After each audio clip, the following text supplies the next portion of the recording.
You thought $1 million would be enough to retire on with no worries, but it turns out that isn't true any longer. Since all of our expenses have gone up, but our retirement nest egg hasn't, we have encountered a troubling scenario. There are two potential solutions: earn more or spend less. With most people unable to gather anywhere near $1 million and healthcare expenditures rising, potential retirees have a very interesting predicament ahead.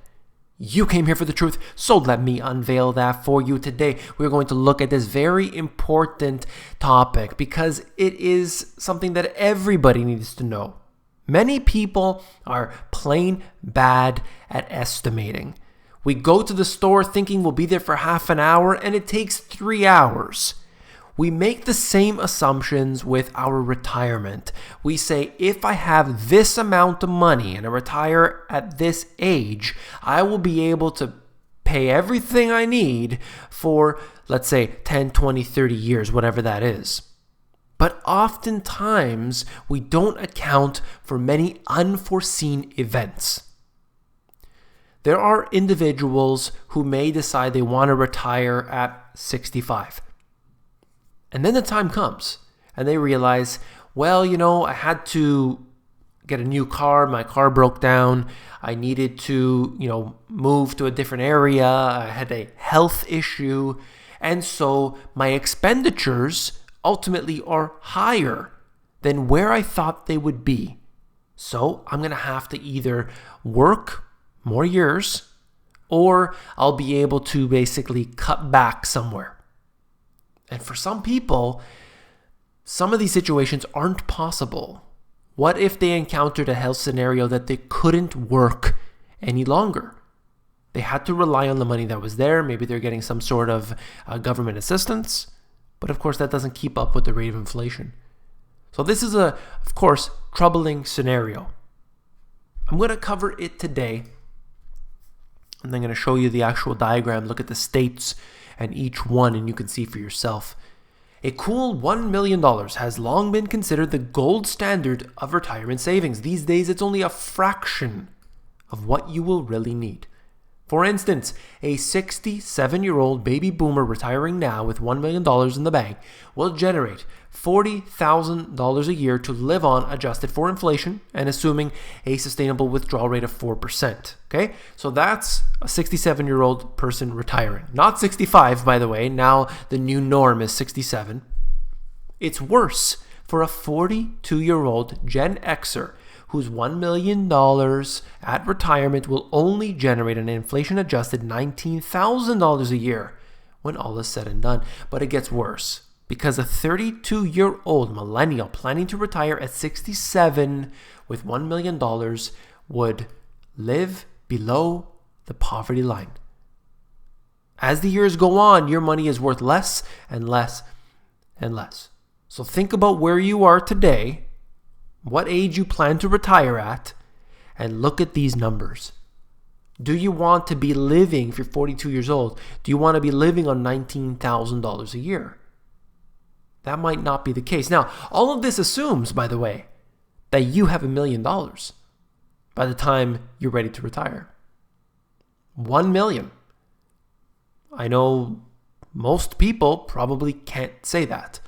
So when they suggest $1 million and $19,000 a year, we have a big issue, because a lot of people probably don't have anywhere near that.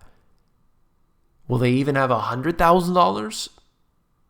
Maybe if they tie that in with the current equity in their home, maybe if they sold all of their assets, like their cars and there's, everything they had. I don't know if that's how they're factoring it all in. But ultimately, the average person doesn't have that amount of money. So I think that these numbers are a lot worse than what's being said right here. But let's take it for what it is, $1 million. If you can manage that. This is interesting, out of CNBC. They provided this map here, and if you put your mouse over the different states, you will see how they did here. How long $1 million lasts in retirement, ranked by average annual expenditures for each state. So of course it depends, and the state varies. You can go from one city to another and there are big differences, but it's just interesting to see. You can do this here for yourself if you're interested, but I'm going to go to a few that stand out to me. For example, California, state rank 49. Annual expenditures are over $60,000. This $1 million would last you just over 16 years. So if you're going to retire at 65, that's not going to last you very long. Look at a state like Texas, ranked 8. That would last you nearly 25 years. So a big difference. Annual expenditures being $40,000. Florida, 30. And this is $44,000 or so. Looking at different areas, New York, ranked 47th, almost last year. Annual expenditures almost $60,000. Time, $1 million would last at 17 years. Looking at the more extreme example of Hawaii, that's last place, over $83,000 and only 11 years, 11 months. So I think, by the way, that if you're looking at Oahu as an example, then yes, the expenditures are going to be very high, but Big Island being cheaper. So like I said, each state is really different. There are more here. I'm not going to bore you with all the details, but essentially it depends where you live. And you can see that there are people that have been moving from one state to another, Illinois being one of those. There's bailing. Although the state as a whole, here you look at it here, and it's basically right in the middle. That $1 million would last you 23 years, $43,000 a year annual expenditures. I think that it depends. It really, really depends. But I wanted to bring this to you. I thought it would be interesting to see this graphic here and how it all really plays out for a lot of people, because they're not prepared. The average person is. It's a fact. If you found this video informative, I know you'll find my books, The Money GPS, and my newer release, Global Economic Collapse, even more informative. You can actually flip through these books at Amazon. There are links in the description below. Take care.